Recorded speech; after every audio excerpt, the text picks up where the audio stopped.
Investir dans le futur. Apprendre à combler ce que la vie n'a pas enseigné. Introduction. Qui doit enseigner à une femme ce que ses expériences, sa famille, ses proches n'ont pas pu lui transmettre? La réponse est simple et pourtant exigeante. C'est son futur mari. Oui, cela demande du temps, de la patience, de la finesse, mais c'est l'investissement le plus durable que vous puissiez faire. Aujourd'hui, je vais vous expliquer pourquoi le rôle du mari dépasse le simple partenariat émotionnel, pourquoi il devient un véritable mentor de vie et comment cet effort transforme le couple en une alliance solide et éclairée. Le constat. Ce que la vie n'enseigne pas. La vie est imparfaite. Nos familles nous transmettent certaines valeurs, nos expériences personnelles en façonnent d'autres, et nos proches ajoutent leurs conseils. Mais malgré tout cela, certaines compétences essentielles restent souvent absentes. Prenons un exemple simple. Une femme peut exceller professionnellement, être indépendante et charismatique, mais parfois manquer de stratégie relationnelle, de confiance face à certaines décisions ou de compréhension de ses propres émotions. Ce n'est pas un défaut, c'est un espace d'apprentissage qui reste vide. C'est dans ce vide que le futur mari peut intervenir.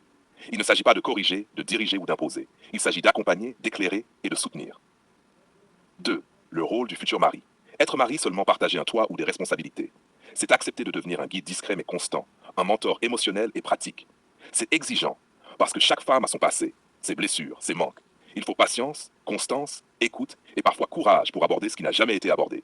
Imaginez, un homme qui, au lieu de juger, prend le temps d'enseigner à sa femme à affirmer ses choix, à gérer un conflit avec la famille, à exprimer ses besoins ou à se protéger sans se renier. Chaque conseil, chaque soutien, chaque geste est une brique dans la construction d'une confiance mutuelle. Et attention, ce rôle ne doit jamais écraser son autonomie. Le futur mari n'est pas un maître mais un catalyseur. Il aide sa partenaire à devenir pleinement elle-même. 3. Investissement sur le long terme. Pourquoi cet effort est-il si important? Parce que c'est un investissement sur le long terme. Chaque moment passé à enseigner, à guider et à soutenir forge un couple solide. La confiance grandit, la complicité s'approfondit et l'éducation des enfants se fait dans un cadre harmonieux et réfléchi. Le retour sur cet investissement est immense. La femme qui a été guidée, soutenue et valorisée devient un pilier. Elle inspire confiance, elle transmet des valeurs solides, elle rayonne. Et ce rayonnement est directement lié à la qualité de l'investissement initial de son mari. 4. Ta femme, ton ambassadeur. C'est ici que la formule prend tout son sens. Ta femme est ton ambassadeur.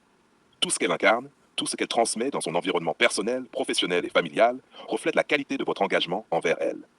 Une femme guidée et soutenue devient non seulement une partenaire épanouie, mais aussi un vecteur de valeur et de succès pour le couple et pour ceux qui l'entourent. Le futur mari façonne un monde à travers sa partenaire. Chaque victoire, chaque confiance gagnée, chaque pas vers l'épanouissement est un reflet direct de son investissement. Conclusion et ouverture au débat. Pour conclure, apprendre à combler ce que la vie n'a pas transmis à sa partenaire est exigeant, parfois complexe, mais c'est le geste le plus durable et le plus noble qu'un homme puisse accomplir. C'est un investissement pour le couple, pour la famille, pour l'avenir. Et maintenant, pensez-vous qu'un homme puisse réellement aider sa partenaire à combler ses lacunes sans nuire